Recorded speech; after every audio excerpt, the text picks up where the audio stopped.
Salut tout le monde, salut. Bon, apparemment cette vidéo, beaucoup de gens l'attendent. Donc je vais vous le dire, parce que bon, c'est vrai qu'on s'est un petit peu frité sur l'émission de Elfan TV tout à l'heure. Moi les gars, on va parler du match, on va tout remettre dans son contexte. Si on nous avait dit, avant le match, tu vas faire nul à l'extérieur face à Lille, qui est deuxième du championnat, qui n'a encore jamais perdu, on aurait eu un peu de mal à le croire, on se serait dit, ouais, mais on est Lyon, quand même, on va le faire. On va même aller gagner. Mais si je vous avais dit, vous allez prendre un rouge à la 46e ou 47e minute face à Lille, je pense qu'il y a beaucoup de monde qui signait pour un nul. Ok? Mais il faut mettre le contexte. Moi, c'est le contexte que je regarde. Moi, j'ai vu deux équipes en première mi-temps serrées. J'ai fait un petit peu, aujourd'hui, j'ai un petit peu noté ce qui n'allait pas. J'ai fait un petit peu mon journaliste, je ne sais pas comment on peut dire. J'ai trouvé qu'il y avait un manque de lien en fait, entre les défenseurs, même les attaquants et les milieux. Je trouvais qu'en fait, les milieux, on n'arrivait pas à les trouver. Ça combinait pas bien. Ça combinait très mal même. Ça combinait très mal. Thiago Mendes était là, il faisait son boulot en première mi-temps. Mais il était obligé de sauter les milieux. Il était obligé de sauter les milieux parce que les milieux, il n'arrivait pas à les trouver. Donc j'ai essayé de comprendre pourquoi il n'arrivait pas à les trouver. J'ai vu que Paqueta, il revenait souvent pour justement demander le ballon, justement essayer de se sortir de son marquage, pour justement essayer de trouver des transitions avec Thiago Mendes. Ce qu'il a réussi à faire quelques fois. Mais par contre, les gars, je cherchais Aouar. Mais je l'ai cherché comme il faut. Hein. Et j'ai commencé à observer un petit peu Aouar sur cette première mi-temps. J'ai dit, je vais le regarder, parce qu'apparemment, c'est lui qui pose problème, puisque je vois Paqueta, qui fait aussi des replis défensifs. Je parlerai de sa deuxième mi-temps après. Mais par contre, j'ai cherché Aouar en première. Puis j'ai remarqué qu'en fait, il marchait. Il faisait pas les appels. Il venait pas chercher le ballon. Il prenait pas son joueur. Donc en fait, je me suis remarqué, j'ai commencé à le regarder attentivement. J'ai regardé tous les autres, mais je l'ai regardé lui un peu plus attentivement. Et j'ai remarqué que sur le but, il était passif. Sur le but qu'on prend, il va pas au marquage. Il est pas bon. Donc Aouar, avec le milieu qu'on a, c'est inadmissible. Inadmissible la première mi-temps qu'il fait. Et je le dis, il a fait un match de merde. Si vous ne croyez pas, vous regardez le match et vous verrez la première mi-temps, je suis en colère parce qu'il y a Cacré sur le banc, il y a Guimarães sur le banc. Donc c'est inadmissible que Aouar fasse des matchs de cette qualité-là. C'est pas normal. C'est honteux. À parler aussi. Donc ça c'est pour le jeu et petite mention, petit tacle à Aouar. Donc évidemment, Lille, il joue au ballon. Et le problème, c'est que sur les côtés, on a des pipes. Des pipes. Pas la pipe qu'on fume, des grosses pipes. Voilà, des pipes. Cornet, nul. Nul. Pour changer. Dubois. Nul. Tu vois, deux petits nuls, tu vois. Mais nul pareil. Hein. Donc évidemment, Lille, ils ont compris. Hein, et ils se sont dit, ils nous ont fait un mal. Ils nous ont fait mal au cul. Hein. Entre le Bamba qui repiquait, parce que c'était facile pour lui, et le Harojo, là, de l'autre côté, là, qui a mis la misère à Cornet, ils ont tout compris. Hein. Galtier, il n'est pas con. Hein. Il a compris. C'est-à-dire, ils ont deux pipes, là, tout sur les côtés. Donc, évidemment, ils ont joué sur nos difficultés. Mais si on reprend le global du match, en deuxième mi-temps, on prend le rouge. Donc, en première, c'est un match un peu serré. Imaginez-vous que si Toko marque, et Bamba, il ne marque pas son but.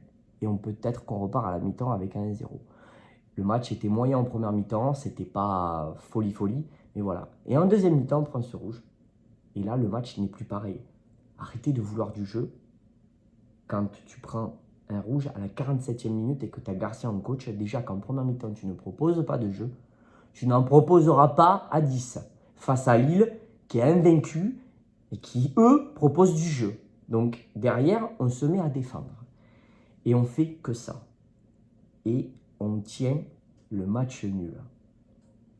Si je vous avais dit il y a quelques années, on tiendrait le nul à 10 contre 11 face à une équipe de ce niveau-là, personne n'y aurait cru. Là, on l'a fait. C'est un match de guerrier. Et ça me plaît. Évidemment, on ne me parle pas de jeu, on me parle match de guerrier. Et c'était un match de guerrier. Voilà. On a joué défensivement, on a tenu la baraque.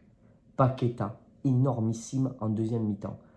Il a fait le boulot qu'on lui a demandé, c'est-à-dire défendre comme un guerrier, conserver le ballon comme un guerrier et ressortir la balle comme un guerrier. Il a été bon, il a été très bon Et ça a été peut-être pour moi même l'homme du match, de notre côté du moins. Ça a été l'homme du match. Il a été très bon parce qu'ils étaient que 2 milieux face à 3 Lillois et je l'ai trouvé très bon. Donc, mention spéciale à Paqueta. Cornet Dubois, toujours aussi nul, en première, en deuxième, match après match, ils sont nuls. Je ne sais plus quoi dire d'eux, tellement ils sont pas bons. Derrière, on défend bien. Kadewere, des guerriers. Mention spéciale, Belhamri. Belhamri, je sais pas. Putain. Des coronets de taureau. Des couilles de taureau. Des vraies couilles. Le mec, il est venu, il les a posées sur table, lui. Il est venu, il les a mis là. Et c'est ça que j'aime. C'est des mecs comme ça. Des mecs qui viennent et qui les posent. Et lui, il les a posés. Et vraiment, des guerriers comme ça, hein, c'est pas tous les matins qu'on en aura. Gratuit. Il a quand même résilié son contrat, il a payé pour venir chez nous. Vous avez vu les couilles qu'il a posées? Il est rentré dans un match où on était en difficulté, ben je peux vous dire qu'il y était. Et quand il y avait des problèmes avec l'arbitre, c'était un des premiers à y aller. Les mecs comme ça fait plaisir. Ça fait plaisir. On a fait un bon nul face au deuxième, invaincu. Et bien moi je vous dis, c'est pas une mauvaise chose, c'est pas un mauvais résultat, il faut voir le positif. On a gagné Strasbourg, on a gagné Monaco, et là on vient de faire nul à Lille. Je ne pense pas qu'il y a 3 matchs où on nous aurait dit ça, je pense qu'on aurait signé de suite. C'est pas une mauvaise chose. Il ne faut pas tout le temps voir le négatif. Je suis le premier à gueuler, je suis le premier à taper quand il faut taper, et d'ailleurs je vais le faire, parce qu'après on va passer à mes tops et mes flops. Je peux vous dire que je ne vais pas les rater les 3 là, hein, ce que j'ai parlé juste avant. Donc il faut voir aussi le bon côté. On a fait quelque chose d'intéressant aujourd'hui en termes d'agressivité, de combat, de groupe. J'ai senti les joueurs soudés et ça c'est important à mes yeux. Mes tops et mes flops. On va commencer par les tops. Donc les tops Paqueta et de loin. Je l'ai trouvé très bon. Conservation de balle. Il a bien ressorti le ballon et une agressivité que Aouar, je ne l'ai jamais vu être aussi agressif. Je l'ai trouvé intelligent dans son jeu aussi. Et pour un joueur qui a que 3 matchs chez nous, eh ben je peux vous dire que je suis très satisfait de lui et je veux le revoir et je suis très content de lui. Donc Paqueta. En deuxième, l'entrée de Belhamri, donc à mettre sur le compte de Garcia, peut-être, il ne faut pas toujours lui cracher au visage. Mais Belhamri, il nous a montré qu'il en avait dans le slip. Et ça, un guerrier irréprochable dans tout. Les tacles, l'agressivité, l'envie, il y avait tout. Bravo, bravo mon garçon. Il a mon âge, donc je peux lui dire mon garçon. Bravo, un vrai battant comme ça fait plaisir. Donc Belhamri. Lopez, très très bon, très bon. De belles envolées, de beaux arrêts, un guerrier.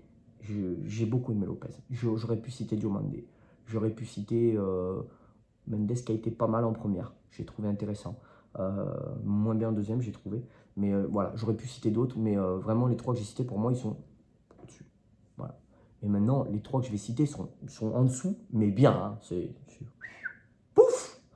Je ne sais pas lequel a été le pire en fait. Donc, je vais mettre Aouar, vraiment mauvais aujourd'hui, nul. Pas là dans l'agressivité, pas là dans l'envie, pas de repli défensif, pas de liant. Il ne demandait pas le ballon, il n'y avait rien, c'était pas bon. Il met son but, c'est un contrôle raté, mais complètement. Il est obligé de tirer derrière. Si le défenseur lillois la touche pas, je crois qu'elle va en touche. Ok? Bon, parce que je vous vois venir certains en disant Aouar, tout ça. Apparemment, il avait mal aux adducteurs. Ce ne serait pas surprenant. Au vu de son match, il devait avoir mal au match d'avant aussi, et le match d'avant encore, et le match d'avant. Ça fait un moment qu'il doit avoir mal. Hein. Je le trouve particulièrement mauvais. Vous voyez, je tape sur n'importe qui, peu importe le nom, peu importe d'où il vient, je dis ce que je pense. C'est comme ça. Donc, Aouar, mauvais. Mauvais match, pour changer, de Dubois, qui a été dépassé défensivement. 2 mauvais choix, inexistant offensivement en première. En deuxième, je ne vais pas lui dire qu'il a été bon offensivement, puisque personne n'a été bon offensivement. Chez nous, on a défendu. Mais il a été mauvais. Il a souvent obligé Paqueta à faire beaucoup de choses quand il était sur la droite pour venir l'aider, tellement il n'a pas été bon. Et je pense que le plus mauvais aujourd'hui, c'est Cornet, qui a été complètement à la rue défensivement, mais d'une nullité. Il s'est fait passer à quasiment toutes les actions. Offensivement, c'est zéro pointé, c'est nul. Je n'ai même pas les mots pour dire la faiblesse du mec. Il peut se la donner tout ce qu'il veut, parce qu'il y en a qui me diront, oui, mais il court, il mouille le maillot. Ah bah ça, il peut le mouiller le maillot, il n'y a pas de problème. Hein. Mais quand tu fais autant de ratés en termes de contrôle, en première mi-temps, il a raté des contrôles, il a raté des centres, il a raté des combinaisons, il a fait des montées parce qu'il était trop haut, du coup, il était en retard défensivement. C'est lamentable. Des matchs comme ça de cornet, et c'est à quasiment tous les matchs, aujourd'hui, c'est une hérésie pour le foot. Voilà. Mais globalement, je vais retenir un match de guerrier et de combattant, 1-1. J'espère qu'on va sortir des matchs comme ça plus souvent en termes d'agressivité. Je parle bien, pas en termes de jeu, parce qu'en termes de jeu, c'était pas très bon. Mais en termes d'agressivité et en termes de combat, je nous ai trouvé très bons. Et c'est important pour le groupe qu'il soit soudé. Donc je suis content au niveau de ça. Voilà. On va retenir le match nul face à un Lille qui est quand même une très très bonne équipe, faut pas se mentir. Donc je suis très content. J'espère qu'on va avoir les mêmes corones face à nos amis verts, parce que le prochain match, c'est le derby. Et j'espère qu'on va les poutrer, nos amis les chaudronniers, nos amis, je sais même, les mineurs, je sais même plus quoi dire d'eux, j'allais dire une bêtise un petit peu inadmissible, donc je ne la dis pas. Voilà, donc je suis bien content du prochain match. J'espère qu'on va les bousiller parce que franchement, je ne peux pas les voir. Le derby, voilà. Donc, je vous souhaite à tous une bonne soirée. Et je vous dis à la semaine prochaine. Et comme dirait Barthes, parce que c'est sa phrase, comme dirait Barthes, surtout n'oubliez jamais, l'Olympique Lyonnais, c'est une formidable raison d'être heureux. Ciao les gones.